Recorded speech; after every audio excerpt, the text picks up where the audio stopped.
Hello, scholars, and welcome back to Animals and Habitats, Lesson 4. So, recently we learned about the Arctic tundra. We said that the Arctic tundra was very cold and very windy. We also said that there was some water available in the Arctic tundra in the spring and in the summer as this top layer of ice begins to melt, generating this water. In the wintertime, though, we talked about how the ground is frozen and cold, but in the summer it gets wet and muddy. And we also learned that there are some plants that grow in the Arctic. See, plants and grasses. There's a little bit of grass, and then also there up here is some moss right there. So there's some grass and moss that grows up there. There aren't a lot of really tall trees. We've seen that in this picture way up here. Well, I don't even see any moss or grass in that picture. It just looks very cold to me. And since there are no trees, there's nothing to stop that wind from coming across the Arctic tundra. So it's exceptionally cold in the wintertime. But we did learn that even though it's so cold, that there are some animals that can live in the Arctic tundra and in the Arctic Ocean.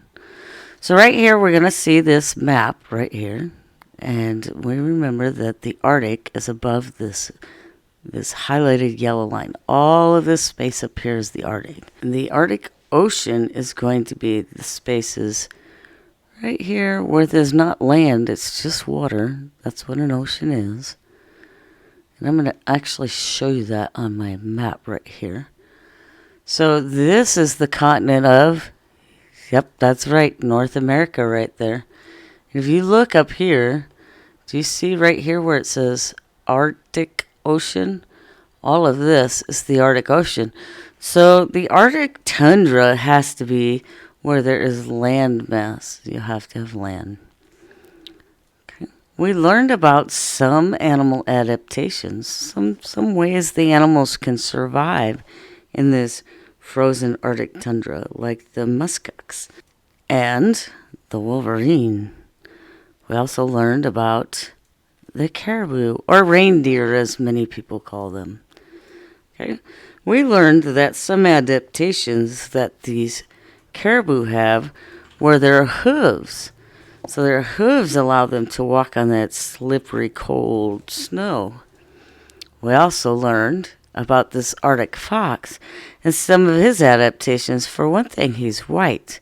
What color do you need to be if you're going to camouflage yourself in the snow? Exactly, you need to be very white like the snow. And this helps this Arctic fox to stay alive because his predators can't find him. And the same thing goes for this Arctic hare. So the Arctic hare, we talked about his ears and how they're short so they don't freeze. And that he gets this white fur, and he's got special legs to help him hop in all that snow. Okay. And then right here, we learned about the walruses and their tusks.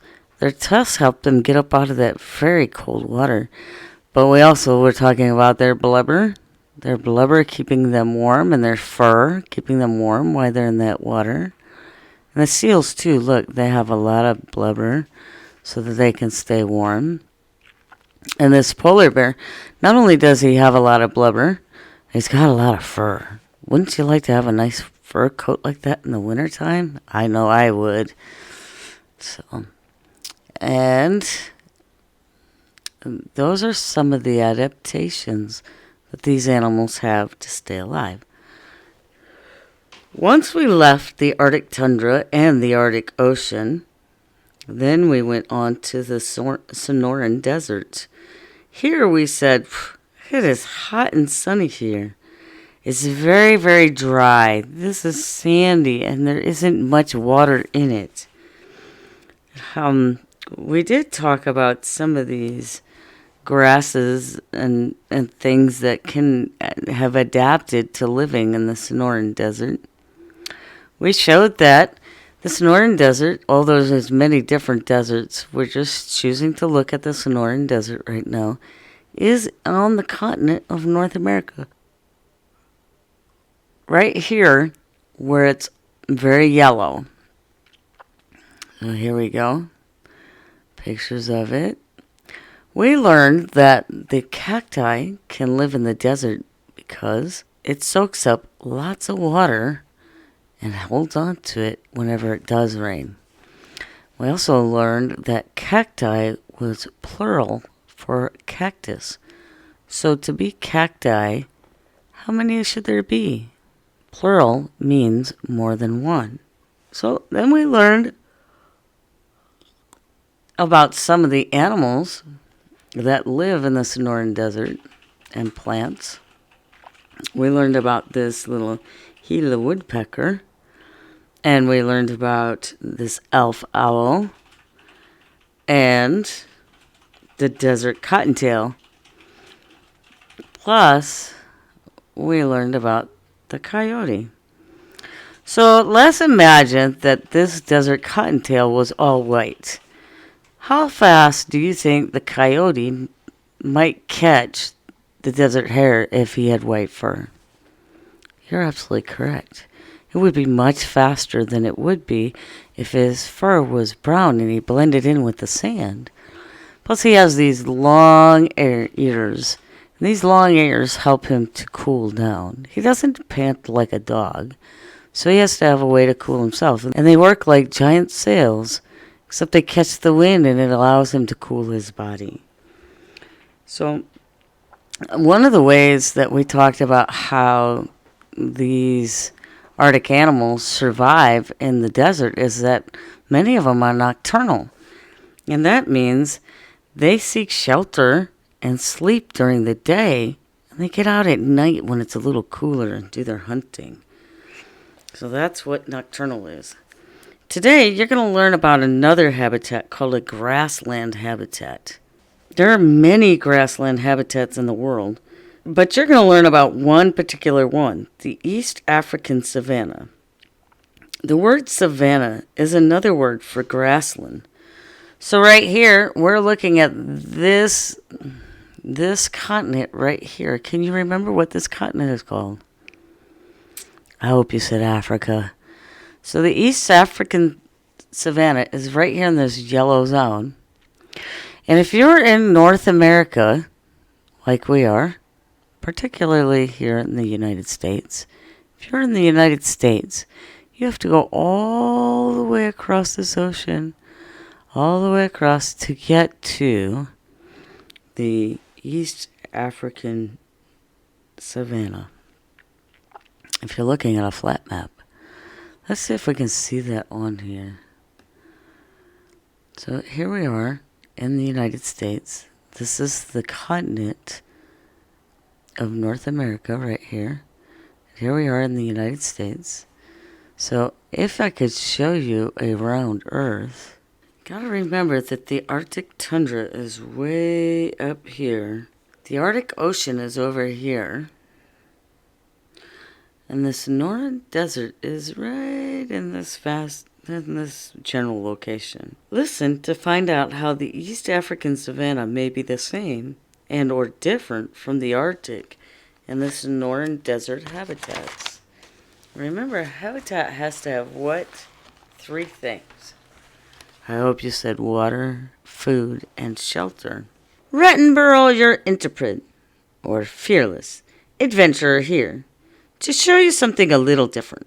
We've been talking about habitats, the places where plants and animals live, and we've spent time in 3 of the most extreme habitats in the world: the freezing Arctic tundra, the Arctic Ocean, and the scorching Sonoran Desert. Now I've come to a habitat that should be of great interest to you. Some of the most famous animals in the world live here. What do you see in this picture? I see those zebras too.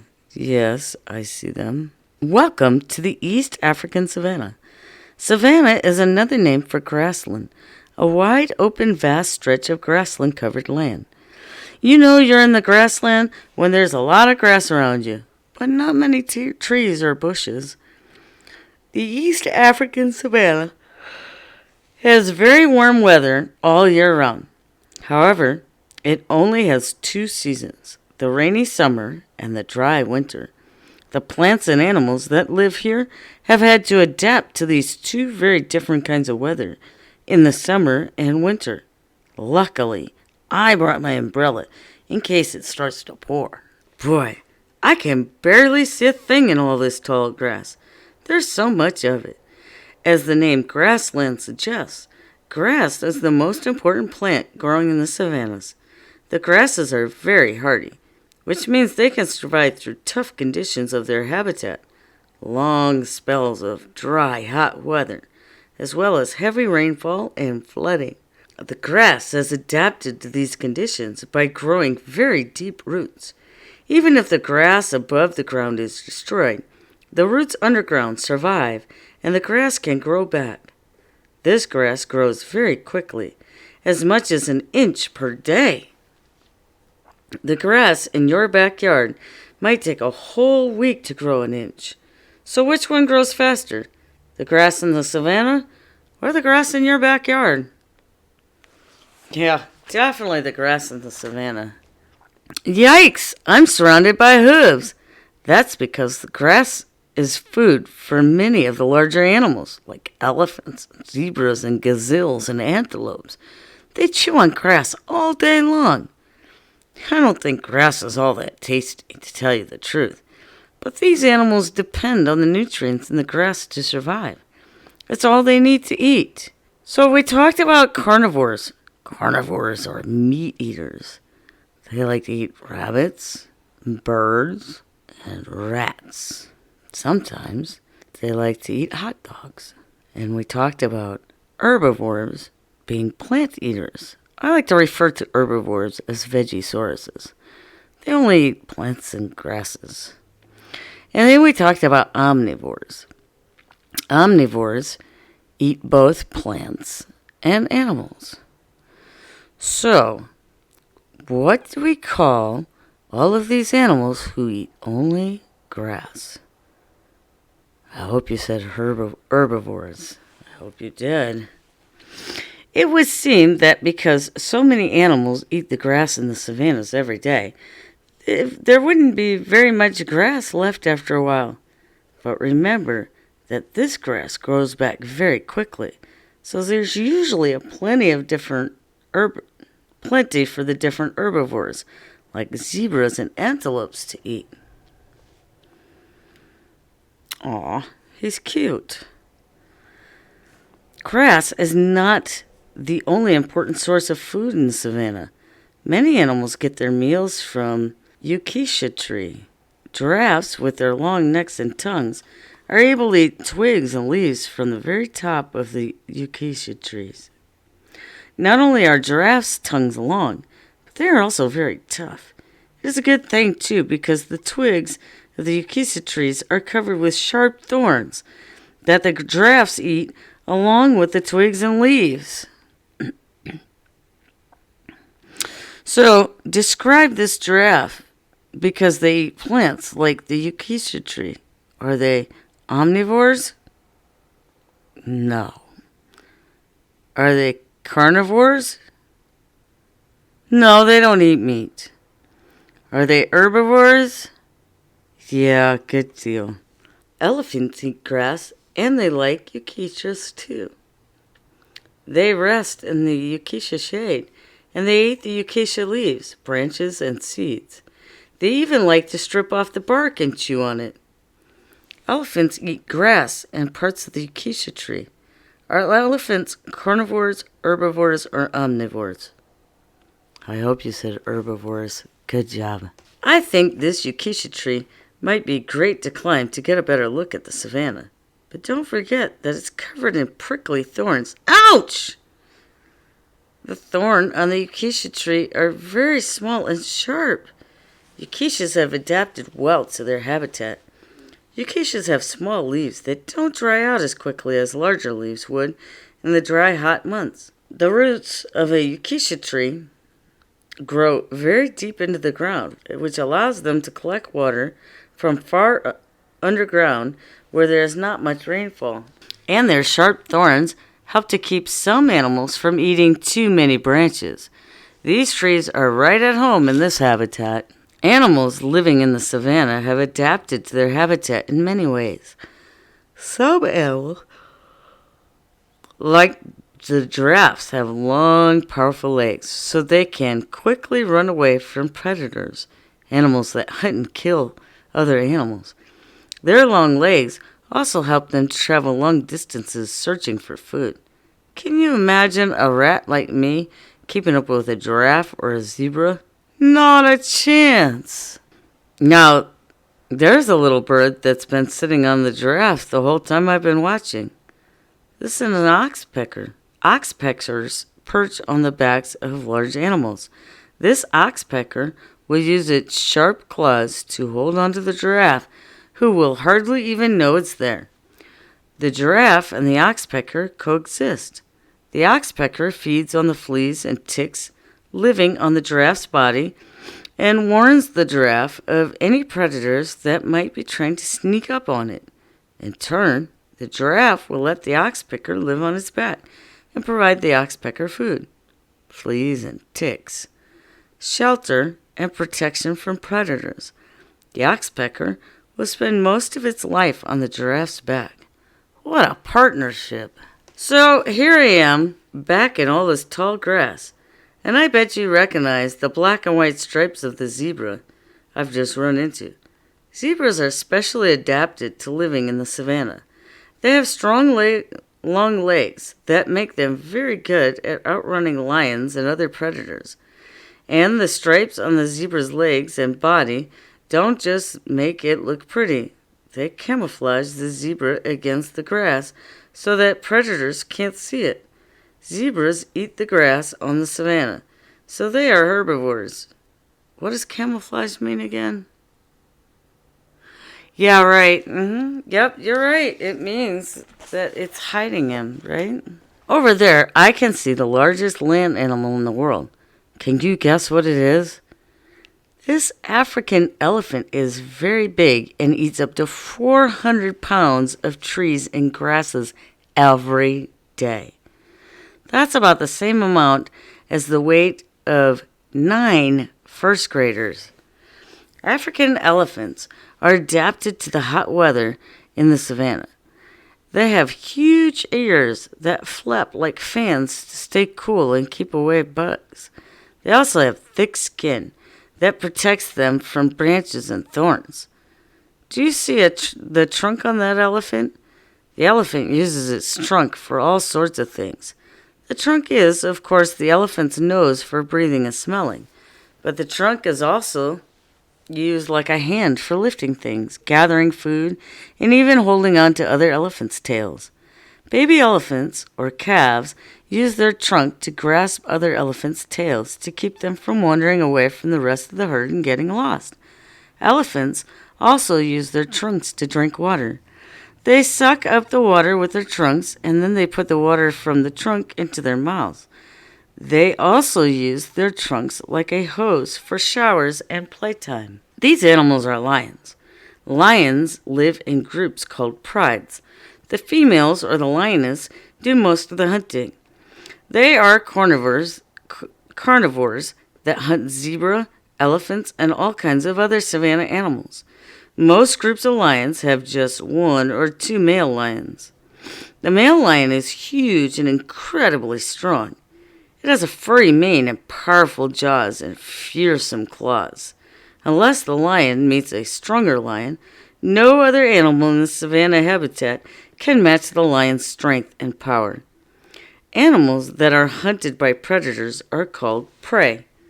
One of the lion's favorite prey to hunt and eat are zebras.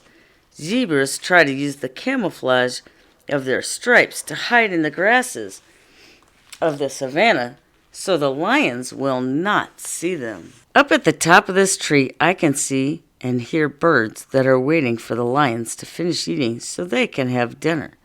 These birds are called vultures. A vulture is a scavenger, which, as you have learned, is an animal that eats the leftovers.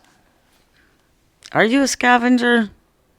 Sometimes I have to be a scavenger and eat my leftovers. All of the animals and plants you've learned about so far are part of something that we call the food chain, which is illustrated in this image. What do you see at the bottom of this picture right there? It is the savanna grass. The arrow points from the savanna grass to the zebra because the zebra eats the grass. The next arrow points from the zebra to the lion because, you guessed it, the lion eats the zebra. The next picture after the lion is a picture of soil because eventually the lion dies and his body becomes part of the soil. So then more grass grows out of the soil right here. So once it becomes soil, then it becomes grass. You bet it. You bet. So, and that starts this chain all over again. So it keeps going and going. Next, I think we should head to a habitat that's a bit closer to home and explore some plants and animals that might look quite familiar to us. But for now, I'm going to check out more wildlife. See you later. So how would you describe the East African savanna? What do you think the temperature might be like? Is there water available? What about the availability of vegetation, like plants? What kind of animals are available there? Did you say that I had 2 seasons? And it had a rainy season and a dry season? Did you say there were lots of grasses there, but not many trees? Maybe you said there was plenty of water sometimes. How is the savanna the same as the Arctic tundra and the desert? How are they all the same? They all have plants of some kind, right? And they all have animals, too. That's true. How do you think they were different? Yeah, I'm pretty sure you said something about the weather for sure, because it's very cold in the Arctic. Yeah, they have different types of adaptations, these animals and plants, to help them survive in their different climates. And what are some of the plants that live in the savanna? We've seen these right here. What do you see? What is this kind of plant? Yeah, grass. I'm wondering if you can remember what the name of this tree was. Did you say it was a acacia tree? Good job. That was a acacia tree. What animal is this? Yeah, zebra.